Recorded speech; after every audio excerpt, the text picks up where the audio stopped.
like cishet men, because what we know, as what you talked about, is a lot of like dudes like introduction to non-monogamy, and like myself, it was like a weird introduction because for me, my first non-monogamous relationship, I was a lesbian, and it was another woman, and she was like, "Yo, I've never not cheated on somebody before." So I was like, "Oh, okay, so we can solve this. Let's not be monogamous." She still cheated on me.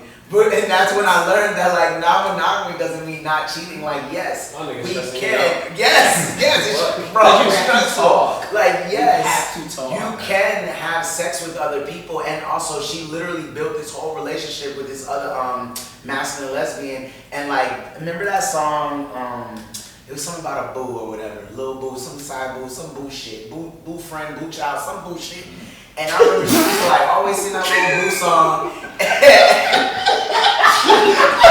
and I used to be like, fuck is this little bullshit? Like, and then I used to ask her like, what's up with you and Shorty? Like, oh, we're just friends. That's my boo friend, my boo, whatever. And like, come to find out they was fucking that whole time. Now, mind you, the problem was not that they was fucking. Honestly, mom's a horny ass now. I was like, what the fuck? I'm being mom. Look, take a little gas off. But like, now it was that she lied to me and wasn't upfront with me about that. Because where you talk about it, for me, and I appreciate you bringing up, it's further than sex. My non-monogamy and polyamory means I could love more than one person in this very intimate, close, like I could have more than one lover. And for me, that's why it's important to just disclose to a partner that like, you're falling in love with me and that's beautiful. However, like I'm queer and I'm non-monogamous and polyamorous. So that means like while I'm with you, I may fall or grow in love. I like to use that better. Grow in love with another person that doesn't take away from the love I have from you.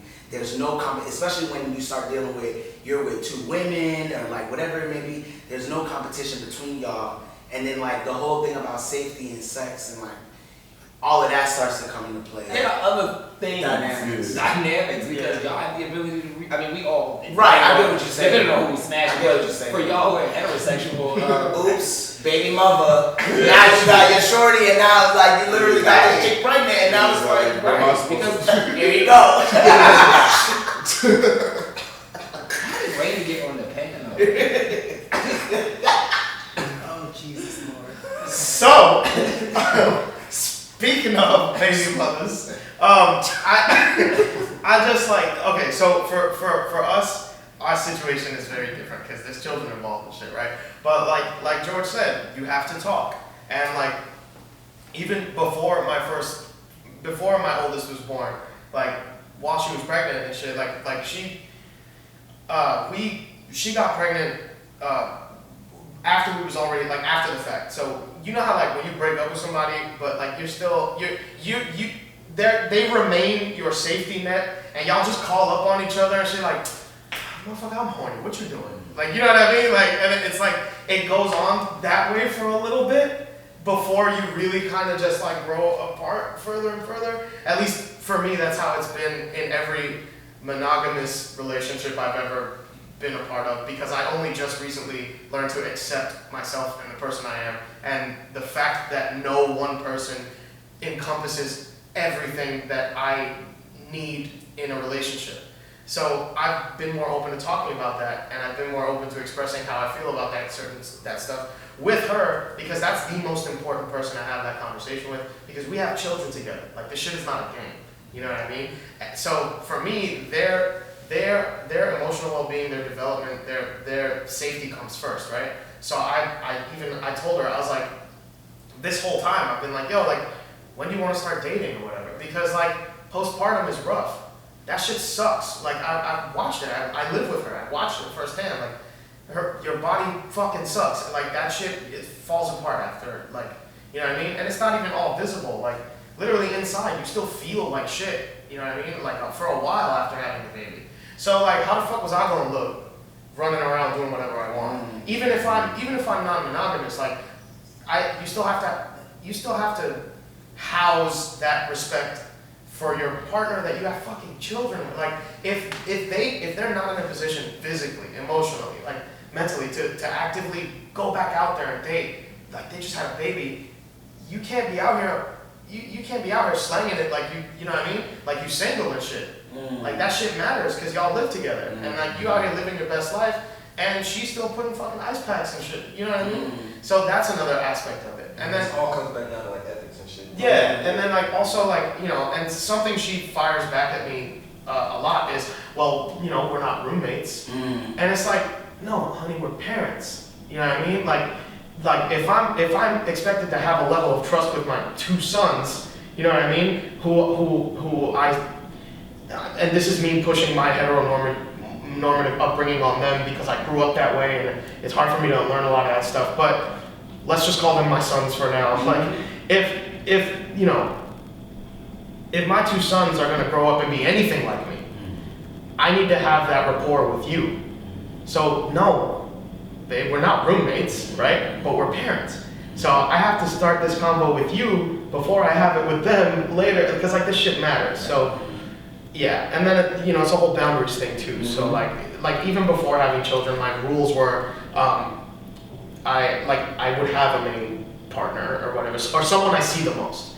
And then when it came down to sex, because that's really all anyone gives a shit about, is I would use protection with everybody else, and I would never stay over anyone else's house. Those were my two boundaries, and then whatever my partner's boundaries were, we respected each other, and it kind of worked out. The only time that I ever really got to experience it before having kids. But yeah. I want to give an example of monogamy and polyamory that was held together by a lie. And then I'm going to ask you, how does it affect you? Monogamy, how does monogamy affect you? Well, one, let's start off with, I've never seen a monogamous relationship work. But I've never seen a polyamory relationship work either. So the example I give is I was 9 years old, my uncle taught me how to cut grass. And we went to this house, last house. Actually, this was always the last house we went to. And twins come out of the house, and my uncle hands the twins money, and they say, "Thanks, Daddy." And I was like, who the fuck is calling you daddy, right? Mind you, they're 9, right? So I go back to my auntie's house after we're finished, and I'm like, he has kids on the other side of the city. She was like, what are you talking about? I don't believe you. My cousin, she's like, take me over there first. When we get there, he's there. Of course.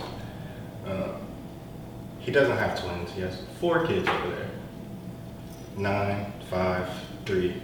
Mind you, his kids with my auntie are 18, 22. So I was trying to figure out how the fuck did you take care of 2 families and still keep this lie together to the point where no one knew except the guy you trusted, really, pretty much.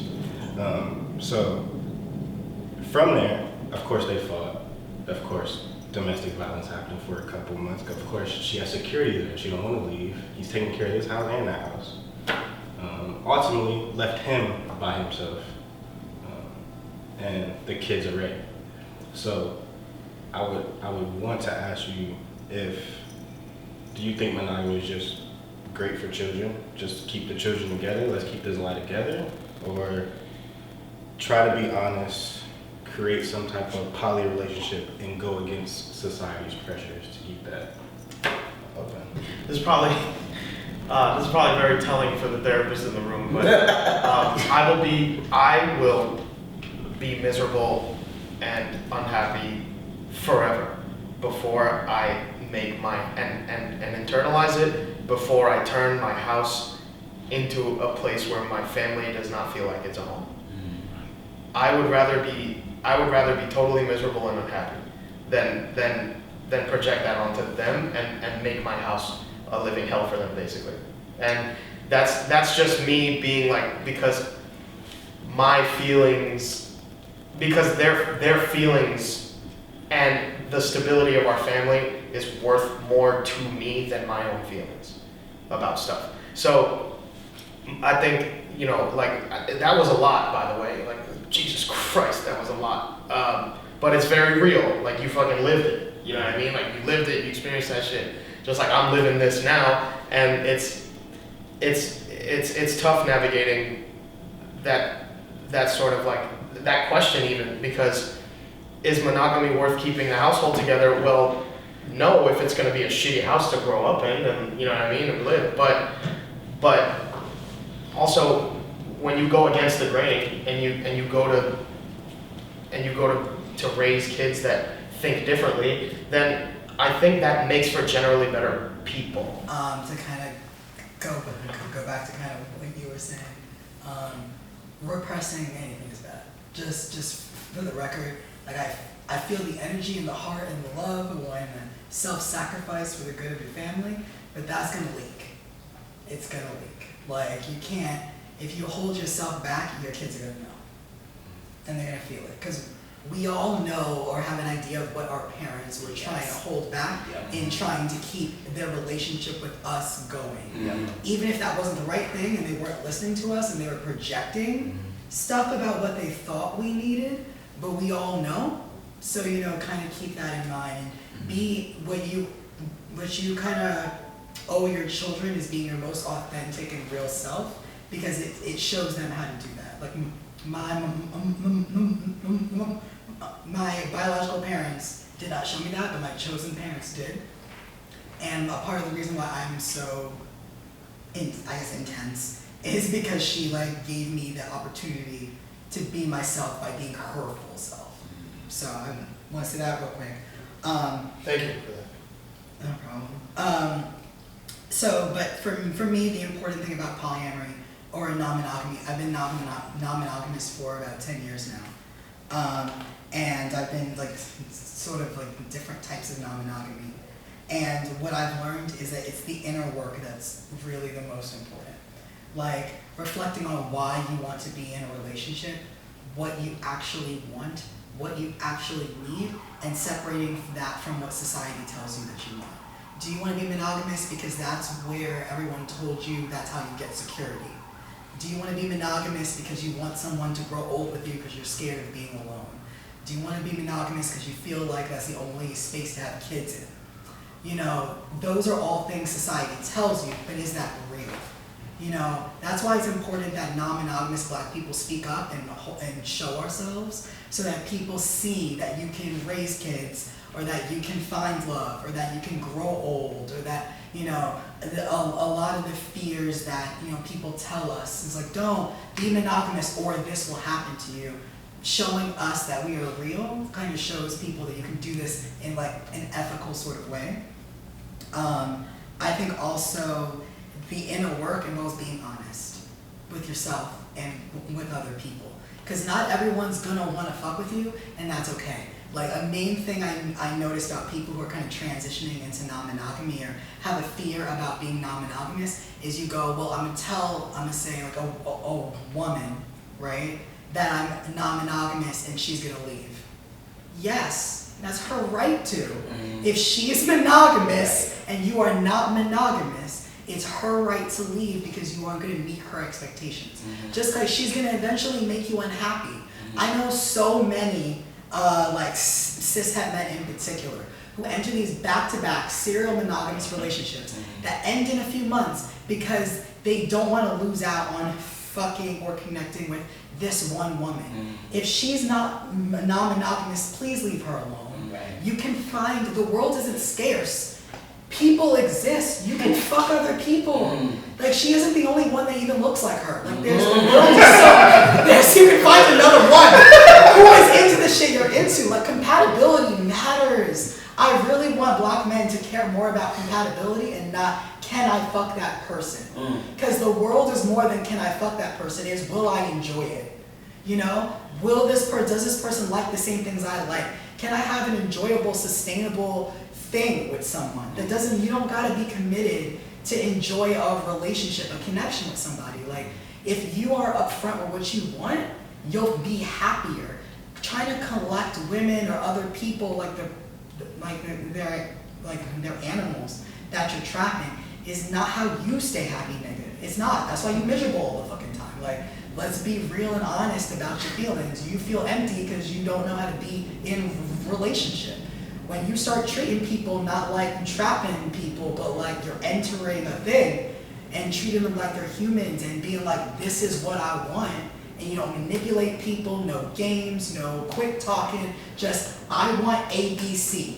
Do you want ABC? No, I want XYZ. Damn, that sucks. You pretty as fuck, or you gorgeous or whatever, or you popping as fuck. We can't be together. I gotta find someone who's ABC.